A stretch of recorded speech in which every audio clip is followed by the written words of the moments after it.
బకాయిల ఉత్తర్వుల్ని సవరిస్తూ ఏపీ ప్రభుత్వం జీవో జారీ చేసింది. జీవో 62ను ఆర్థిక శాఖ ప్రిన్సిపల్ సెక్రటరీ పీయూష్ కుమార్ విడుదల చేశారు.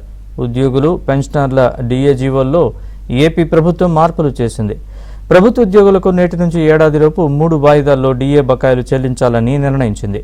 సిపిఎస్ ఉద్యోగులు, పెన్షనర్లకు ఏడాదిలోపు 3 వాయిదాల్లో చెల్లించాలంటూ జీవోల్లో మార్పులు చేశారు.